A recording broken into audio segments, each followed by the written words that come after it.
কর্মীদের ভালোবাসা, সাধারণ মানুষের যে সম্মান, যে কি বলবো, যেভাবে আমাকে স্বাগত জানাচ্ছে, আমি অভিভূত, আপ্লুত। আমি আজকে মেদিনীপুরে এসে, মেদিনীপুর হচ্ছে আন্দোলনের ভূমি। আজকে আন্দোলন কিভাবে করতে হয় সেটা মেদিনীপুর শিখিয়েছে সারা ভারতবর্ষ। এবং আজকে এখানে এসে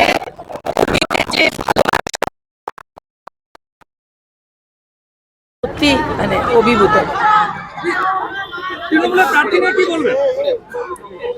দেখুন, তৃণমূলের প্রার্থী বা সিপিএম এর কে প্রার্থী বা কংগ্রেসের, সেটা নিয়ে আমার কাছে খুব একটা ইম্পর্টেন্ট নয়।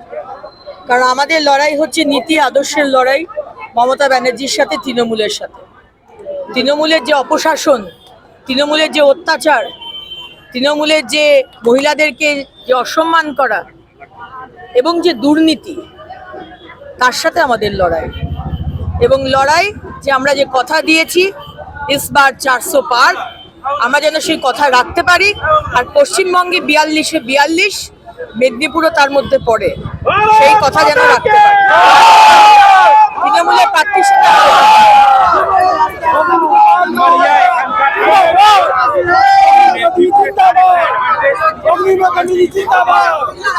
মেদিনীপুরের মাটিতে তিনি বিধায়ক হয়েছিলেন, বিধানসভা তিনি আগে বিধায়ক ছিলেন। মেদিনীপুরের মানুষের চেনা, মেদিনীপুরের মাটিটা চেনা, লড়াইটা কঠিন নয়। আমার কাছে সারা পশ্চিমবঙ্গের মানুষ চেনা, আমার কাছে সারা ভারতবর্ষের মানুষ চেনা। মেদিনীপুর তো পরিবার, সুতরাং সারা ভারতবর্ষের মানুষ মোদিজির কাজ জানেন।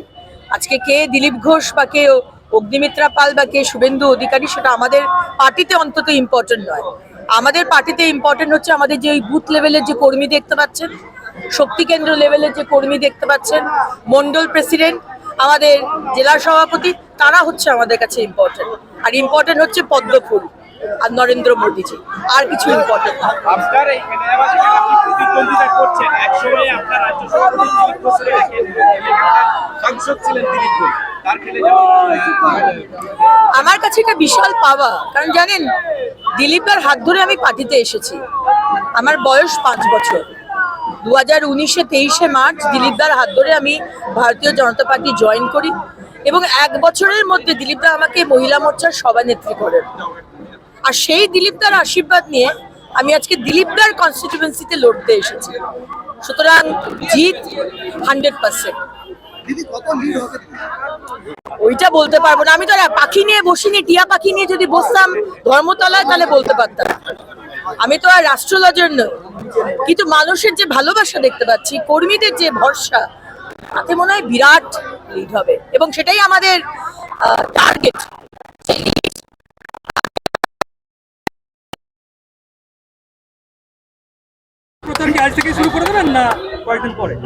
দেখুন, প্রচার তো এটাই তো প্রচার। আপনারা এসছেন, মায়ের কাছে আশীর্বাদ নিলাম, আমার কর্মীরা সবাই রয়েছেন, এটাই তো প্রচার। আগে বৈঠক হবে, সবার সাথে আলাপ হবে, আমার যারা সহযোদ্ধা তাদের সাথে তো আগে কথা বলবো। 1 সপ্তাহ এখন শুধু ওটাই চলবে, আগে দেখা করা, সবাইকে জানা চেনা, তারপরে মানুষ তো রয়েছে, সাথে সাথেই হবে, দুটো কাজই সাথে সাথে হবে।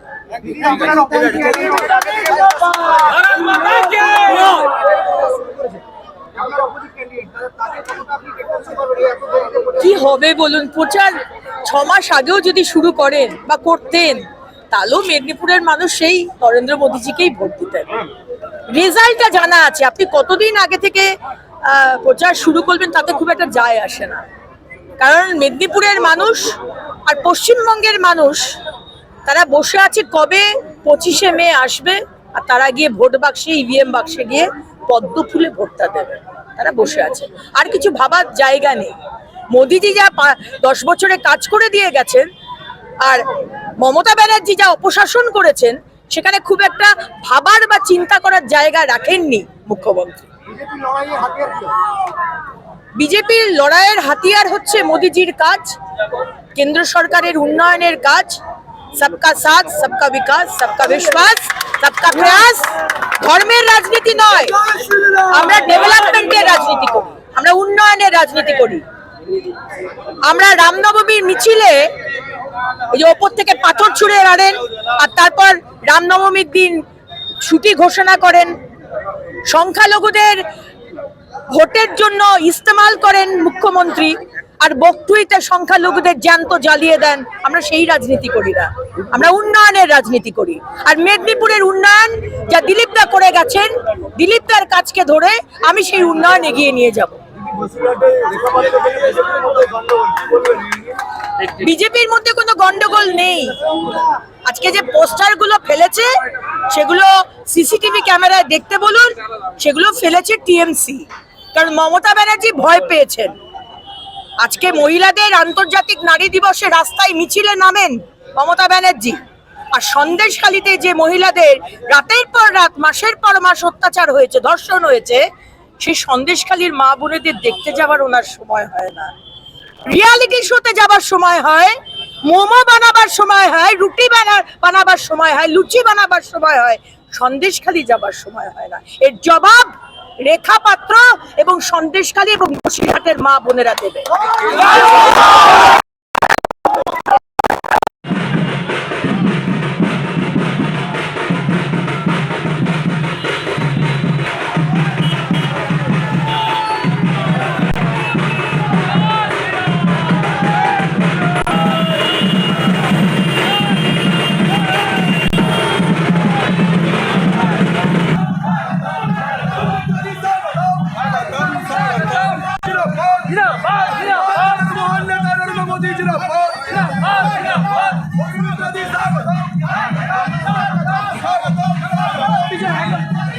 चलो